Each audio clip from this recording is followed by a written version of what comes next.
पौराणिक कथाओं के काल्पनिक महादेव और तथागत बुद्ध में कई तरह की समानता देखने को मिल जाएंगी, क्योंकि महादेव का ये पात्र वास्तविक तथागत बुद्ध को सामने रखकर ही बनाया गया है। चक्रवर्ती सम्राट अशोक ने अखंड जम्मू द्वीप के विभिन्न भागों में बौद्ध धर्म के प्रचार और प्रसार के लिए अरहंत, भिक्खु, भिक्खुनियां और महास्थविर नियुक्त किए थे। उनमें से उनके एक प्रचारक का नाम महादेव स्थविर था। इससे पता चलता है कि महादेव नाम का बौद्ध धर्म में बहुत महत्व है। हर हर महादेव में महादेव एक बौद्ध भिक्खु थे, जो सम्राट अशोक के समय में बौद्ध मार्ग को नॉर्थ इंडिया से साउथ इंडिया में ले गए थे। फिर साउथ इंडिया में महादेव थेर के अनुयायी बढ़ने लगे। अब संघ बढ़ा तो हर हर महादेव भी प्रचलित हुआ होगा। अब इसके बाद केरल में शैव मार्ग उभरा और बस यहीं से थेर महादेव बन गए हिंदुओं के काल्पनिक महादेव। जैसा कि हम सब जानते हैं कि तथागत बुद्ध और बौद्ध भिक्खु हमेशा जंगल, पहाड़ों, कंदराओं या फिर गुफाओं में रहते थे। सिर्फ उपदेश के लिए किसी स्थल पर पहुंच जाते थे, और इसी से इन ठेकेदारों ने कहानी जोड़ी कि महादेव भी हमेशा पहाड़ों पर रहते थे। सिर्फ संकट की घड़ी में वो जनमानस में पहुंच जाते थे। चक्रवर्ती सम्राट अशोक से लेकर कई सारे बौद्ध भिक्खु और बौद्ध राजाओं ने तथागत बुद्ध को ही महादेव कहा है। बौद्ध धर्म में जिन्होंने अरहत पद प्राप्त किया हो और जो महान भिक्खु हैं, जो उच्च पद पर पहुंचे हो, ऐसे व्यक्तियों के लिए देव उपाधि दी जाती थी। यानी देव ये पाली भाषा का शब्द है, जिसका बाद में ब्राह्मणीकरण किया गया और वो काल्पनिक पात्रों के साथ जोड़ दिया गया। चक्रवर्ती सम्राट अशोक ने सबसे पहले तथागत बुद्ध के लिए देव शब्द लिखा था। इसका मतलब ये हुआ कि तथागत बुद्ध ही असली महादेव हैं। अब जब बुद्ध फेमस हुए तो अलग अलग शासकों ने उनके लिए अलग अलग काम किए। किसी ने स्तूप बनवाए तो किसी ने मूर्तियां। समय के साथ साथ इन मूर्तियों को ब्राह्मणवादियों ने नकली कथा कहानियां बना बनाकर लोगों को मूर्ख बनाया। अब इसे ही देख लो, ब्राह्मण धर्म में प्रचलित शंकर या महादेव की अवधारणा कोई और नहीं बल्कि नागवंशियों द्वारा संरक्षित तथागत बुद्ध का रूपांतरण है। इस मूर्ति को ध्यान से देखो। ये मूर्ति पटना म्यूजियम में रखी हुई है, जिसके सिर पर बुद्ध बने हैं, ललाट पर तीसरी आंख है, हाथ में बुद्ध का कमल है, बाहां पर नाग है, नागवंशियों का प्रतीक हथेली पर कमल बना है। ये कमल पर खड़े हैं। आधार पर मौर्य वंशियों के दो शेर भी बने हैं। लेकिन ये अवलोकितेश्वर बुद्ध हैं, जिन्हें बाद में ढोंगियों ने शंकर के रूप में प्रचारित किया। ये बौद्ध धरोहर है। किस एंगल से ये हिंदुओं के महादेव हैं? क्या इनके महादेव तथागत बुद्ध के अनुयायी थे जो बुद्ध को अपने सर पर रखे हुए हैं? ये तो कुछ भी नहीं है। बुद्ध को हड़पने के लिए इन ब्राह्मणवादियों ने कई घिनौनी चालें चली। अब ये देखो, देखने से लगता है ये शिव और पार्वती की प्रतिमा है, पर ऐसा बिल्कुल भी नहीं है। ये भी बोधिसत्व अवलोकितेश्वर और बोधिसत्व तारा का शिव पार्वती रूप में रूपांतरण है। ये मूर्ति बांग्लादेश से है। इस मूर्ति में बोधिसत्व अवलोकितेश्वर और बोधिसत्व माँ तारा देवी को पति पत्नी के रूप में दर्शाया गया है। यही इनका वास्तविक स्वरूप है। दोनों के शीर्ष पर भगवान बुद्ध विराजमान है। दाएं हाथ में त्रिरत्न चिन्ह मौजूद है। इसी को बाद में ब्राह्मणों ने रूपांतरित करके शिव पार्वती बना दिया। अब शिव पार्वती तो बनाया, लेकिन इसमें परिवर्तन भी किए गए। इसमें 4 परिवर्तन किए गए। पहला, अवलोकितेश्वर को मात्र शिव कहा है। अगर वे अवलोकितेश्वर शिव कहते तो ईमानदारी की बात होती, लेकिन उन्होंने शिव से अवलोकितेश्वर को अलग कर दिया। दूसरा, शिव के साथ से बोधिसत्व शब्द को हटा दिया। जब वे शिव के साथ अवलोकितेश्वर को जोड़ ही नहीं पा रहे हैं तो बोधिसत्व जोड़ना तो और भी कठिन होगा। तीसरा, शिव के सर से बुद्ध को हटा दिया। चौथा, त्रिरत्न चिन्ह को रूपांतरित करके त्रिशूल बना दिया गया। ये सारा का सारा आयोजन शिव को बुद्ध से अलग करने के लिए किया गया है। ये चारों परिवर्तन इसलिए किए गए जिससे शिव बुद्ध की श्रृंखला का हिस्सा ना दिखे। इसी तरह बोधिसत्व माँ तारा का नाम परिवर्तित करके पार्वती कर दिया गया। देख तो रहे हो ना इनकी जाहिलियत। रूपांतरण ना कर पाए तो नामांतरण ही कर दिया। पर सच्चाई तो सामने आ ही जाती है। चलो आओ, वीडियो को थोड़ा समय से पीछे ले जाते हैं। आज से 5000 साल पहले सिंधु सभ्यता में। इस सभ्यता में एक सील मिली है, आपको तो पता ही होगा। उस सील पर एक पुरुष साधनारत है। अब साधना भारत की प्राचीन परंपरा रही है, ये सही बात है, लेकिन उसे किसी आधुनिक धर्म का हिस्सा मान लेना गलत है। त्रिशूलधारी जटाधारी शिव महादेव कैसे कह दिए भाई? ये तस्वीर देखो। इस साधनारत पुरुष को जो 5000 साल पहले सील पर अंकित है, उसे आज के शिव से कैसे तुलना कर रहे हो भाई? कोई पैरामीटर भी तो होता है ना, या फिर ऐसे ही हर बार की तरह तुक्के से ही काम चला रहे हो? आज के शिव के माथे पर जटा पाई जाती है, लेकिन इस साधारण पुरुष के माथे पर कोई जटा नहीं है। आज के शिव के ललाट पर चंद्रमा की छवि पाई जाती है, लेकिन साधनारत व्यक्ति का ललाट बिल्कुल साफ है। आज के शिव के हाथ में डमरू हमेशा रहता है, लेकिन इस पुरुष के हाथ में कोई डमरू नहीं है। आज के शिव के ललाट पर तीसरा नेत्र होता है, जिसकी वजह से इन्हें त्रिलोकीनाथ भी कहते हैं। लेकिन ये साधनारत पुरुष तो एक साधारण मानव के समान दिख रहा है। हाँ, साधनारत मूर्ति के ललाट पर एक गोल बिंदी बनी हुई है, और वैसी ही बिंदी सभी बुद्ध के ललाट पर भी बनी मिलती है।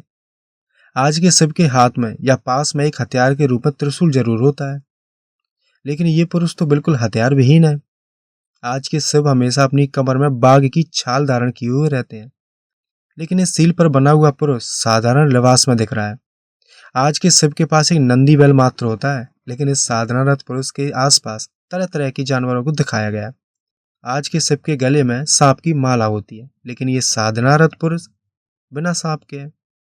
आज के शिव को कई चित्रों में 4, 6 या 8 हाथों के साथ दिखाया जाता है, लेकिन ये साधनारत पुरुष सामान्य मनुष्य के शारीरिक बनावट वाली मुद्रा में। देख रहे हो, ऐसे किया जाता है इतिहास का घालमेल। त्रिलोकीनाथ मंदिर, इसे प्रथम शैव पीठ के नाम से भी जाना जाता है। हिमाचल प्रदेश के लाहौल स्पीति जिले से 37 किलोमीटर की दूरी पर आज एक त्रिलोकीनाथ गांव है। इस गांव का पुराना नाम तुंदा था। इस गांव में एक अवलोकितेश्वर बुद्ध की मूर्ति आज भी विराजमान है, जिसको 10वीं शताब्दी में वहां के स्थानीय शासक दीवांजा राणा ने एक व्यवस्थित मंदिर का रूप देते हुए स्थापित किया था। इन सभी बातों की जानकारी मंदिर से प्राप्त शिलालेख के द्वारा आज मालूम होती है। उस त्रिलोकीनाथ गांव में जो अवलोकितेश्वर बुद्ध की मूर्ति है, उसकी प्रतिमा आप ये सामने देख रहे होंगे। वैसे मैं बता दूं, इसके पहले कहीं भी वैदिक संस्कृति या ब्राह्मणी संस्कृति की कोई मूर्ति नहीं मिली है। भारत में वज्रयानी परंपरा द्वारा निर्मित ये पहली मूर्ति है जिसमें एक आकृति गौतम बुद्ध के प्रति रूप में बैठी है, और उस आकृति ने खुद अपने माथे पर साक्षात गौतम बुद्ध को विराजित किया हुआ है। इस मूर्ति की बनावट को देखकर स्पष्ट हो जाता है कि वज्रयानी परंपरा के अनुयायी लोग अपनी मानसिकता में गौतम बुद्ध को बैठाते हुए अपने अपने बोधिसत्व की मूर्ति का निर्माण भी कराने लगे थे। इसका परिणाम ये हुआ कि इस काल के बाद से भारत में मार्गदाता गौतम बुद्ध के स्थान पर बुद्ध के विभिन्न अनुयायी अलग अलग अपने नाम से पंथ को बनाने लग गए थे।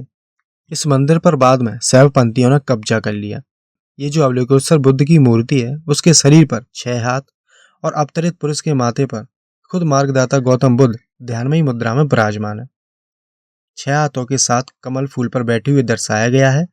उनका एक हाथ भूमि स्पर्श मुद्रा में है, तो दूसरा हाथ शिक्षा देने की मुद्रा में। बाकी हाथों को ध्यानमयी मुद्रा में रखा गया है। पर आज इस मंदिर के कर्मकांडी पुजारियों द्वारा स्थापित मूर्ति में तथागत गौतम बुद्ध की मुद्रा वाली प्रदर्शित हाथों को कपड़े से ढक दिया गया है, ताकि इस मंदिर को आज शिव पीठ कहा जा सके। आज भी इस मंदिर में बौद्ध और शैव परंपरा वाले दोनों अनुयायी यहाँ आते हैं, लेकिन भारत में अंग्रेजी काल से ब्राह्मणवादियों द्वारा सही साक्ष्यों को छुपाती हुई गलत साक्ष्यों पर इतिहास लेखन की वजह से आज के लोग इस सच्चाई से बिल्कुल ही अनभिज्ञ हैं, जिसकी वजह से भारत में बहुसंख्यक लोग उसी ब्राह्मणवादी कल्पना के पक्षकार होकर 6 हाथ वाले शिव पर झूम रहे हैं। भारत में इसी प्रकार की मूर्तियों से तथाकथित वैदिक बालों की परंपरागत मूर्ति का मिलना शुरू हो जाता है, जो मार्गदाता गौतम बुद्ध की अवलोकितेश्वर वाली मुद्रा का है।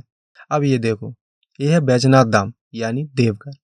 इन ब्राह्मणवादी अनुयायियों के अनुसार पूरे भारत में 12 ज्योतिर्लिंग है, जिनमें एक ज्योतिर्लिंग का स्थान बैजनाथ धाम है। आज इन ब्राह्मणवादी ग्रंथों की कथा के अनुसार इस लिंग की स्थापना रामकालीन युग में खुद लंकाधिपति राजा रावण के द्वारा किया गया था। आज तक इनके राम का कोई किला, कोई नगर, कोई साक्ष्य नहीं मिला है, लेकिन उस काल में स्थापित शिवलिंग की कथा आज सबके सामने प्रचलित है। देवघर मंदिर परिसर के चारों तरफ अलग अलग देवताओं की मूर्तियां ऐसे ही खुले में अलग अलग मंदिरों में स्थापित हैं। उस मंदिर के पास में दाहिनी तरफ एक मंदिर बना है जिसमें काल भैरव की मूर्ति स्थापित है। ये काल भैरव के रूप में किसकी मूर्ति स्थापित है? आपको क्या दिख रहा है? क्या किसी ने आज तक इस पर विचार करने का प्रयास किया, या फिर ऐसे ही भीड़ में अंधे बने हुए भागते चले जा रहे हो? ये काले रंग की चमकीले पत्थर से मथुरा कला में निर्मित गौतम बुद्ध की मूर्ति है, जो भूमि स्पर्श मुद्रा में बैठी हुई है। आपको क्या लगता है, ये बैजनाथ है या फिर शिव है? अब प्रश्न तो ये उठता है कि रावण द्वारा स्थापित मंदिर में गौतम बुद्ध की सबसे विशाल और पुरानी मूर्ति कैसे स्थापित हो गई? क्या बुद्ध राम से भी पहले थे? दूसरा ये कि इसी प्रांगण में मुख्य शिवलिंग के बाईं तरफ एक मंदिर में आनंद भैरव की भी मूर्ति लगी हुई है। ये आनंद भैरव कौन है, इसे भी देख लो। ये आनंद भैरव मार्गदाता गौतम बुद्ध का अवलोकितेश्वर बोधिसत्व का रूप है, जो अपने दाहिने हाथ में शक्ति का प्रतीक वज्र लिए हुए है।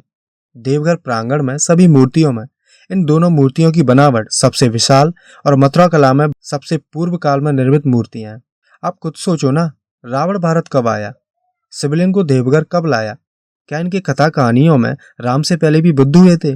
आज पुरातत्व विज्ञान द्वारा प्रमाणित है कि सबसे पहले बुद्ध की मूर्ति बनी थी और भारत में मूर्तियों का बनना ईस्वी सन के आसपास गांधार कला में और कनिष्क के काल में मथुरा कला के अंतर्गत आरंभ हुआ था।